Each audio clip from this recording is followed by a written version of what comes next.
আসসালামু আলাইকুম, সবাই কেমন আছেন? এমবিসি ওয়ার্ল্ড ঘোড়ামারা আমাদের পাইলট এখানে রাখে আমাদের লোড জাহাজ খালি জাহাজ নিয়ে পাইলট চলে যায়। যাওয়ার পরে আমাদের মাস্টারকে যেভাবে বলা হয়েছে মাস্টার সেভাবে আসছে। আমাদের জাহাজটা ঠেকে গেছে, ভাটায় পানি কমে গেছে, আমাদের জাহাজটা মাঝখান থেকে ফেটে গেছে। অনেক চিল্লাচাল্লা করার পরে বাঁশি দেওয়ার পরে ঘোড়ামারা কিনারের লোকজন ভাইরা আমাদের উদ্ধার করছে,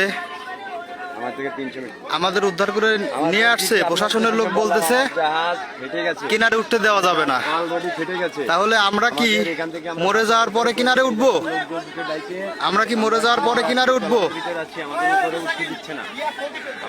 এই যে কিনারের লোকজন আমাদের কিনারে উঠতে দিচ্ছে না। জেলে ভাইরা খুব ভালো, আমরা দুপুরে কিছু খাইনি, আমাদের জন্য খাবার নিয়ে আসছে। বলছে দাদা আপনাদের কোনো টেনশন নেই।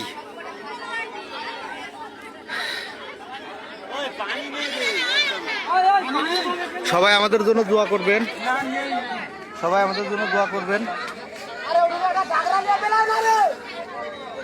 আল্লাহ আমাদের হায়াত দান করুক। সবাই দোয়া করবেন। জাহাজটা ফুল মাঝখান থেকে ফেটে গেছে,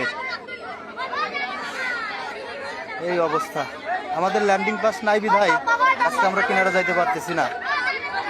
যাক, আমাদের বিচার দেওয়ার কেউ নাই, গরিব মানুষ, আল্লাহর কাছে বিচার দিলাম, আল্লাহ ভরসা। সবাই দোয়া করবেন আমাদের জন্য।